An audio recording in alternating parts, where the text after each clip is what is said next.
किसी को भी आईएएस बनना है पहले अटेम्प्ट में, बस मेरी एक बात मान लो, उससे ज्यादा कुछ मत करो तुम, गारंटी तुम्हारा सिलेक्शन होगा, गारंटी। और सिलेक्शन अगर नहीं होगा ना, तुमको 2 साल का खर्चा देंगे 30,000 रुपए महीने के हिसाब से। इस एग्जामिनेशन में इतना पढ़ना थोड़ी है, इस एग्जामिनेशन में तुम बहुत पढ़ नहीं पाओगे, इतना जान लेना।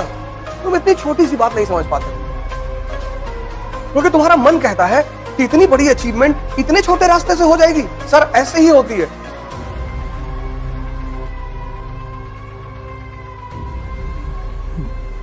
जय हिंद फ्रेंड्स।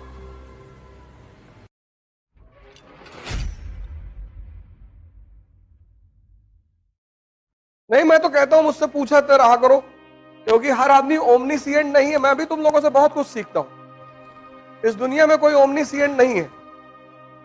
तुम्हारे पास भी दिमाग है, तुम पढ़ते हो, तुम किसी पर्सपेक्टिव से सोचते हो सकता है मैंने उस पर्सपेक्टिव से ना सोचा हो।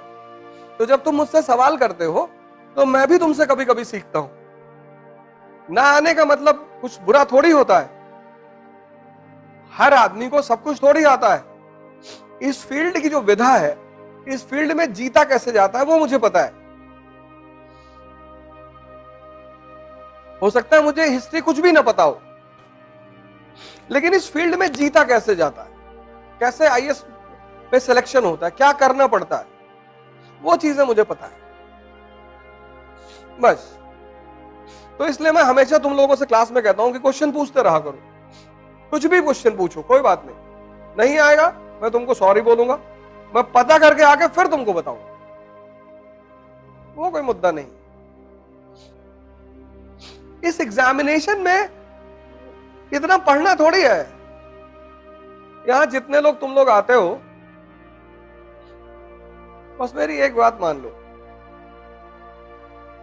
क्लास वर्क और होमवर्क और सिलेक्शन अगर नहीं होगा ना, तुमको 2 साल का खर्चा देंगे 30,000 रुपए महीने के हिसाब से।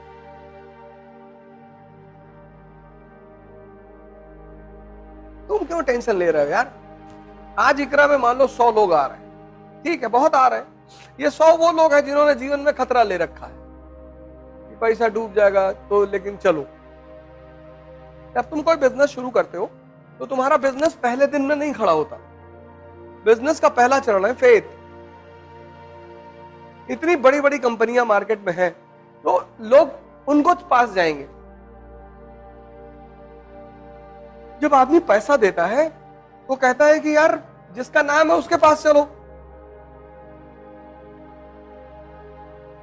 नहीं, लेकिन जब तुम यहां आ ही गए हो, पैसा खर्चा ही कर दिए हो, तो मेरी एक बात मान लो, क्लास वर्क और होमवर्क, उससे ज्यादा कुछ मत करो तुम। और न्यूज़पेपर, गारंटी तुम्हारा सिलेक्शन होगा, गारंटी।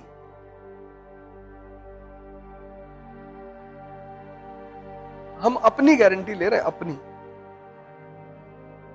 और आज से प्रयोग नहीं कर रहे हैं। पिछले 15 साल 20 साल पढ़ाते हो क्या? 15 साल से प्रयोग कर रहे हैं, 15।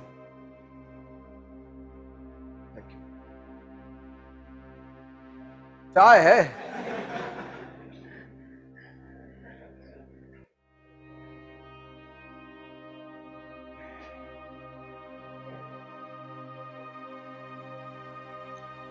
तुम सिर्फ क्लास वर्क, होमवर्क, न्यूज़पेपर कर लो, गारंटी तुम्हारा सिलेक्शन हो। ये हिंदुस्तान में जो 10, 20, 50 लोग मुझे मानते हैं, उसकी वजह यही है। किसी डॉक्टर की जब दवा सूट कर जाती है तभी तो दोबारा तुम उस डॉक्टर के पास जाते हो। इस एग्जामिनेशन में तुम बहुत पढ़ नहीं पाओगे, इतना जान लेना।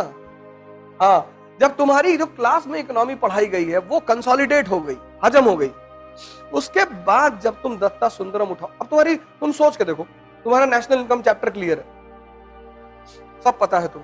अब तुमने दत्ता सुंदरम की किताब उठाई पढ़ने के लिए, कितना देर लगेगा? 10 मिनट, क्योंकि सब तो समझ में पहले से है। नहीं समझे? समझ गए ना? जैसे मैंने तुम्हें पढ़ाया इंडस्ट्रियल रेवोल्यूशन, तुमने कंसोलिडेट कर लिया, हजम कर लिया, फिर किताब उठाया, कितना देर लगेगा? 10 मिनट।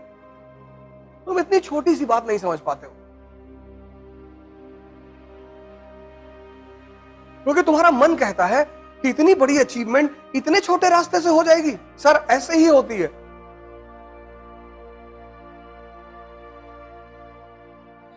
जितनी बड़ी बड़ी अचीवमेंट है उनके छोटे छोटे फॉर्मूले हैं, जितनी छोटी छोटी अचीवमेंट है उनके बड़े बड़े फॉर्मूले हैं। नियम है इस संसार का। यहां सबको बोलो भैया मैं सच बोलता हूं, तुमको लोग कहेंगे कि झूठा एक नंबर का है, और तुम सबसे बोलो कि मैं झूठ बोलता हूं तो लोग कहेंगे बहुत सच बोलता है ये आदमी। ये अजीब सा खेल है, अजीब सा। एनसीईआरटी में कितनी बार तुम लोगों को बोला हूं, एनसीईआरटी मतलब सोचने का तरीका, एनसीईआरटी मतलब आधारभूत ज्ञान।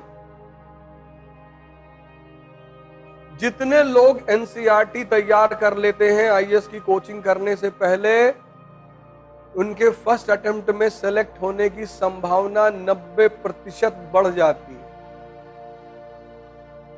क्योंकि जब तुम्हें पता है कि लोकसभा क्या है, राज्यसभा क्या है, तुम इमेजिन करो तुम पॉलिटी की क्लास में जाके बैठे तो तुमको पता ही नहीं लोकसभा क्या है, तो टीचर जो समझाएगा तुमसे कनेक्ट हो पाएगा? नहीं होगा। लेकिन अगर तुम्हें पता है तो तुम कंसंट्रेट करोगे।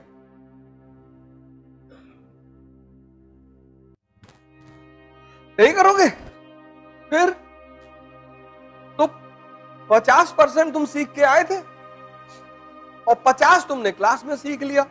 जड़ मजबूत हो गई कि नहीं हो गई?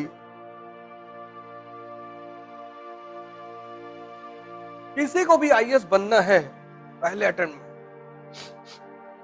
वो अपनी एनसीईआरटी पर कमांड बना ले।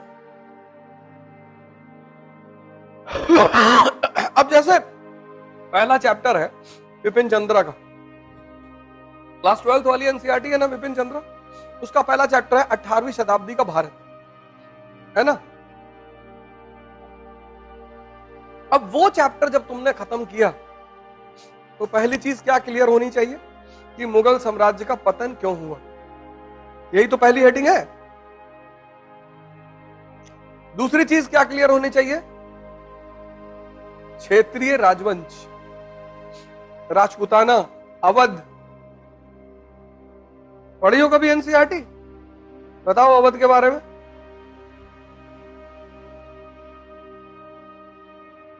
तुमने पढ़ा ही नहीं। बस तुमने पढ़ा इस उद्देश्य से तुमने इस उद्देश्य से तुमने नहीं पढ़ा। तुमने पढ़ा, मैं ये नहीं कह रहा तुमने नहीं पढ़ा, तुमने पढ़ा, पर तुमने उद्देश्य विहीन होकर पढ़ाई की। तुम्हारा पढ़ना बेकार चला गया, तुम्हारी मेहनत बेकार चली गई।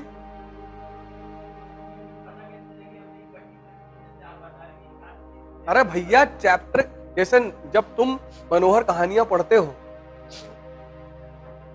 सत्य कथा पढ़ते हो, तो उसमें क्या लिखा होता है? उसकी टाइटल होती है, उसी टाइटल से प्रभावित होकर तो पढ़ते हो। नहीं,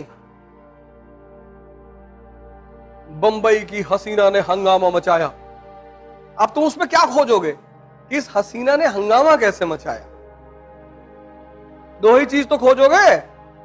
किसी भी किताब की जो टाइटल होती है, किसी भी चैप्टर का टाइटल होता है, वो यही तो तुमको बताता है।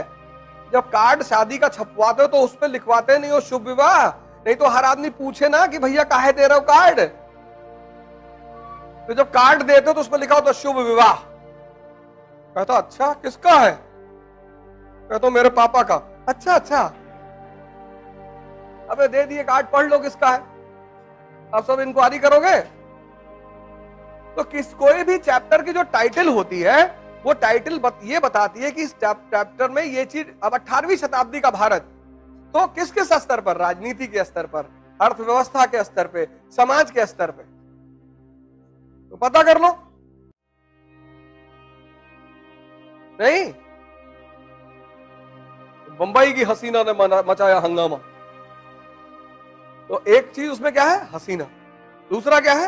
हंगामा। तो अब तुम कहानी पढ़ोगे कि कैसे मचाया भाई, तो वही तो चीज ढूंढोगे। हैं? हंगामे वाले पॉइंट ही तो ढूंढोगे।